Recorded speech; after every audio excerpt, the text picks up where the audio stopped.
নমস্কার, আপনাদের সবাইকে জানাচ্ছি আরও একটা নতুন ব্লগে। হ্যালো এভরিওয়ান, আমি রিয়া আছি। আজকে তোমাদের সাথে একটা সুন্দর ভিডিও শেয়ার করতে চলেছি। দেখো, ছাদ বাগানে আমি কিন্তু আজকে বিকেলবেলায় চলে আসলাম। আর বিকেলবেলায় এসে আমার গাছগুলোকে দেখছি। তো অনেক দিন ভাবছিলাম যে তোমাদের সাথে কিছু গাছের যে ভিডিওগুলো সেগুলো দেওয়া হচ্ছে না, তো সে কারণে ছাদে চলে আসলাম। তো এই সময়টা করে, এই যে বর্ষাকাল, এই সময়টা করে কিন্তু ছাদে মানে গাছে ফাঙ্গাস আসে। তো এই দুটো গাছ দেখতে পাচ্ছ, দুটো গাছে কিন্তু সাদা জবার গাছ, সাদা যেই পাতি যে জবাটা মানে দেশি জবাটা, তো সেই জবাটা। তো আমি দেখো দুপুরবেলা বলছি বিকেলবেলায় ছাদে চলে আসলাম, যে কারণে এই যে চাইনিজ বাম্বু বা যেটাই বলো, লাকি বাম্বু বলো, আমি তো মনে করি এটাকে চাইনিজ বাম্বুই বলে, ঠিক আছে। তো এই গাছটাকে এখন আমি আজকে বসাবো। আর বসাবো বলতে এই যে দেখো, যেমন ভাবা তেমনি কাজ।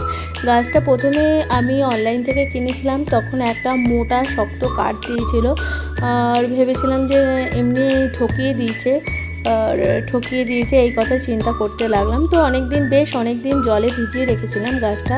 তো ভিজিয়ে রাখার পর গাছটা থেকে কিন্তু শিকড় আর এই যে পাতাটাও বেরিয়েছে। তো গাছটা এখন একটু একটু করে বড় হচ্ছে, গ্রোথ বাড়ছে। তো আমি মনে করলাম যে গাছটাকে মাটিতেই বসিয়ে দিই, কারণ অনেকেই মাটিতে বসায়, আর মাটিতে বসিয়ে দিলে কিন্তু আরও বেশি সুন্দর হয়। তো এই যে দেখো, এখান থেকে আমি মাটি নিচ্ছি এই বস্তাগুলো থেকে, আর বস্তাগুলোতে তো পুরো মাটি পুরো একদম জঞ্জাল হয়ে রয়েছে। তো এখান থেকে এখন আমি মাটিগুলো তুলবো। তো মাটিগুলো পুরো দেখতে পাচ্ছ ঘাস হয়ে রয়েছে। তো মাটিগুলো তুলতে আমার একটু টাইম লাগছিল, কারণ ঘাসগুলো অনেক শক্ত করে ধরে রেখেছে। আর এখানে পুরো কিন্তু এই যে যত জঙ্গল দেখতে পাচ্ছ, এগুলো কিন্তু অ্যাকচুয়ালি মাটিরই বস্তা। আর এই মাটির বস্তাগুলোর মধ্যে পুরো একদম ঘাস হয়ে একাকার অবস্থা হয়েছে। তো এই জায়গাটা আবার একটু পরিষ্কার করতে হবে একদিনকে। আর এখন আমি এই মাটিগুলো তুলছি। মাটিগুলো তুলতে মানে এত শক্ত হয়ে গেছে, মাটির ডলা ডলা কি বলবো। আর সে কারণে একটু প্রবলেমও হচ্ছিলো। তো যাই হোক, আমি মাটিগুলো তুলবো এই ছোটো টবটার মধ্যে। আর এটার মধ্যে ওই লাকি বাম্বু মানে বা চাইনিজ বাম্বু যেটাই বলো তখন না কেন, ওই গাছটা এখন এখানে বসাবো। তো সেটাই করছি। আর এখন কিন্তু হালকা হালকা বৃষ্টি পড়ছে, কারণ বর্ষাকাল বুঝতেই পারছো, যখন তখন বৃষ্টি পড়ে। হালকা বৃষ্টি বলতে খুবই হালকা, মানে জাস্ট 1 ফোঁটা 2 ফোঁটা এরকমভাবে পড়ছে। যে কারণে আমি ভাবলাম যে না, গাছ ঠাছ সব বসিয়ে দিয়ে তারপরে ঘরে যাবো, কারণ সেরকমভাবে তো জোরে বৃষ্টিটা পড়ছে না। সে কারণে আমি ডিসাইড করলাম না, কাজগুলো কমপ্লিট করবো। তাই অনেক দিন ধরে ভাবছিলাম এই গাছটা বসাবো, তো অনেক দিন ধরে টাইম পাচ্ছিলাম না, মানে হয়ে উঠছিল না। তো আজকে ভাবলাম যে না, আজকেই করতে হবে কাজগুলো। তো কাজ যতদিন না করছি ততই মানে হচ্ছে না। তো সে কারণে কাজগুলো জমে রয়েছে। তো দেখো, কথা বলতে বলতে যে মাটি আমার তোলা কমপ্লিট হয়ে গেল। তো এখন আমি এই যে মাটি নিয়ে বসে পড়েছি। এই গাছটা এখন আমি বসাবো। আর এই গাছটা জানি না মাটিতে বসালে কীরকম হয়। আর আমি চেষ্টা করব, মানে আমি ভাবছি যে জলে থাকবে এতদিন ধরে, আর জলে থাকলে তো বেশ একটা গ্রোথ হবে না। আমি অনেকের বাড়িতে দেখেছিলাম যে গাছগুলো বেশ নাকি বড় বড় হয়, পুরো বাঁশ গাছের মতো লম্বা লম্বা হয়। তো এই গাছটা যখন আরেকটু বড় হয়ে যাবে, বেশ একটু বড় হয়ে যাবে, তখন অন্য আরেকটা পটে আমি ওটাকে মানে ট্রান্সফার করে দেবো। তো সেটাই ইচ্ছা আছে, দেখা যাক কী হয়, বড় হয় না কি হয়। তো এটা তো দেখা যাক। এই তো আমি বসিয়ে দিলাম। তো গাছটা আপাতত ছাদেই থাকবে কিছুদিন, কারণ এই পরিবেশের মধ্যে থাকবে, তো সে কারণে ভালো হবে। আর অনেকদিকে আমি চলে আসলাম। এই যে এখন একটু গাছগুলোকে ভাবলাম কাটিং করি, কারণ বর্ষাকালে গাছ কাটিং করা একদম আদর্শ টাইম, ঠিক আছে। কিছু কিছু গাছ যেগুলো আছে কাটিং করতে হয়। আর এই যে নয়নতারা গাছটা, একটা লাল রঙের নয়নতারা। তো ওই দুটো গাছের মধ্যে দুটো নয়নতারা রয়েছে, নয়নতারা না সরি, দুটো অপরাজিতা রয়েছে, একটা সাদা আর একটা ব্লু নীল রঙের রয়েছে। ওই অপরাজিতা দুটোর নিচে রয়েছে, যে কারণে গাছটা অনেক দিন ধরে ভাবছিলাম সরাবো। আর ছায়ার মধ্যে হয়ে যাচ্ছিলো, যে কারণে গাছটা হচ্ছিল না। আর সে কারণে অপরাজিতা গাছটাকে আমি ওই দিকটায় সরিয়ে দিলাম, অন্য জায়গাটা একটু রোদের মধ্যে রাখলাম। যেহেতু মাটি এখন সবসময় ভেজা থাকছে, একটু রোদেরও প্রয়োজন হয়।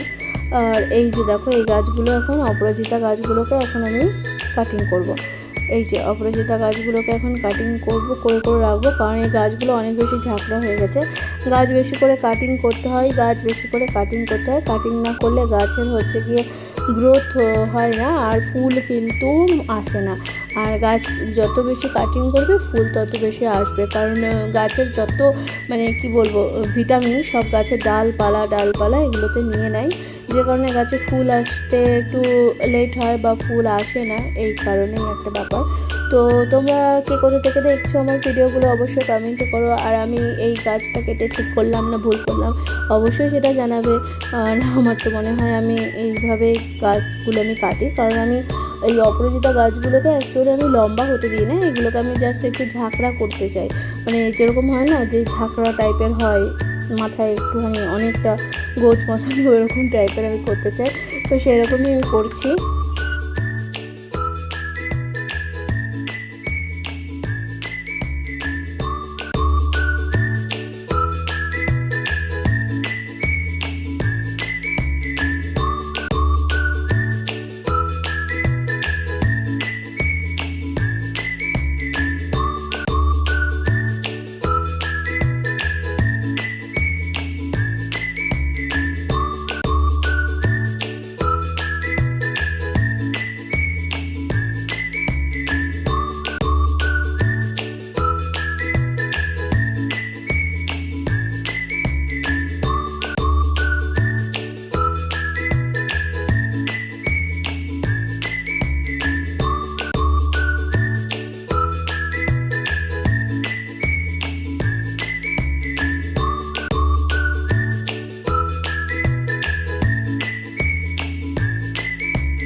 সো হ্যালো এভরিওয়ান, তো দেখো এই যে টপটা নিয়ে আসলাম, আর আমি এই যে গাছটার ডালটা কেটেছিলাম সেটা হলো গিয়ে এই জেসমিন ফুল গাছ বা জুঁই ফুল বলতে পারো, এটা জুঁই ফুল না ঠিক জেসমিন ফুল, কারণ জুঁই ফুলটা একটু ছোটো হয় সাইজে আর এই গাছের ফুলগুলো একটু বড় হয় আর প্রচণ্ড গন্ধ, খুবই সুন্দর একটা গন্ধ। মানে যখন আমি তোমাদের সাথে একটা ভিডিও শেয়ার করেছিলাম আমার ফুল তোলার, তো সেই ভিডিওতে দেখেছিলাম যে পুরো গাছটা সাদা হয়ে গেছিলো, এত পরিমাণে ফুল হয়েছিল।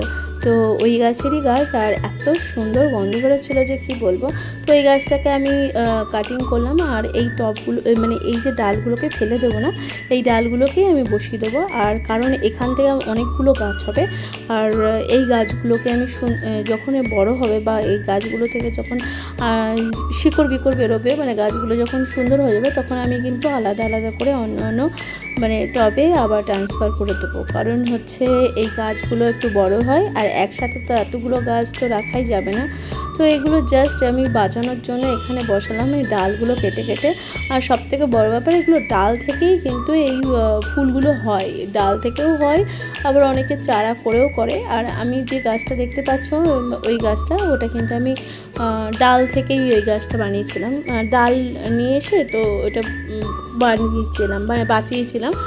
তো বন্ধুরা এই হলো ব্যাপার, আর এটা তোমরা চাইলে ডাল থেকেও হয়। আর বর্ষাকাল হলো সবথেকে আদর্শ টাইম, মানে সমস্ত গাছের হয়। আর আমি অনেকবার রুট হরমোন অনেক কিছু ট্রাই করেছিলাম মানে গাছ বাঁচানোর জন্য, বাই দ্য ওয়ে কোনো কিছুতেই কোনো লাভ হয় না।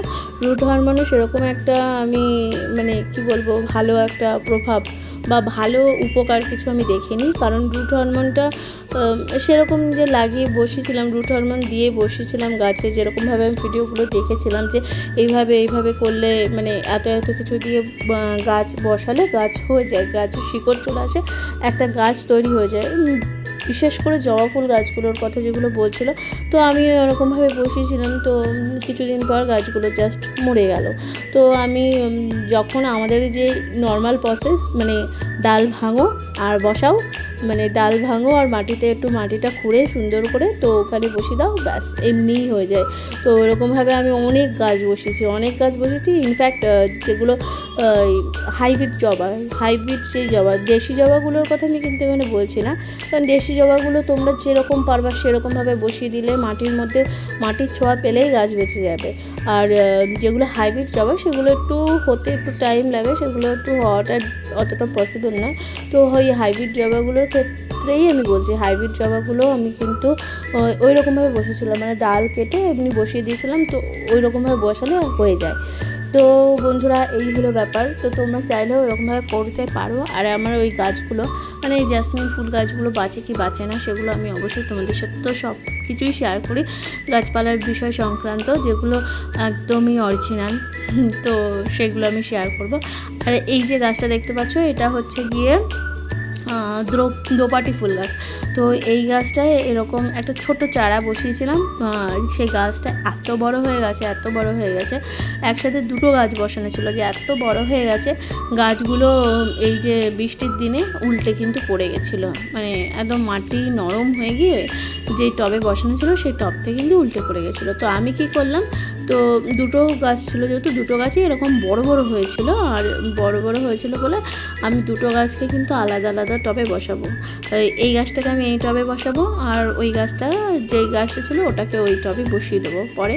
তো আজকে তো সন্ধ্যা সন্ধ্যা হয়ে গেছে, দেখতে পাচ্ছ একটু বাইরে, এখন আমি এখানে বোঝা যাচ্ছে না, কিন্তু সন্ধ্যা প্রায় হয়ে এসেছিলো, 6টা পুরো বেজে গেছিলো। আর বেশিক্ষণ বসা যাবে না, কারণ মশা চলে আসে, প্রচণ্ড মশা থাকে, যে কারণে বেশিক্ষণ ছাদে মানে সন্ধ্যার টাইমে বসা যায় না। তোমাদের যাদের ছাদ বাগান আছে তারা অবশ্যই জানো, আর এটাই হলো ব্যাপার।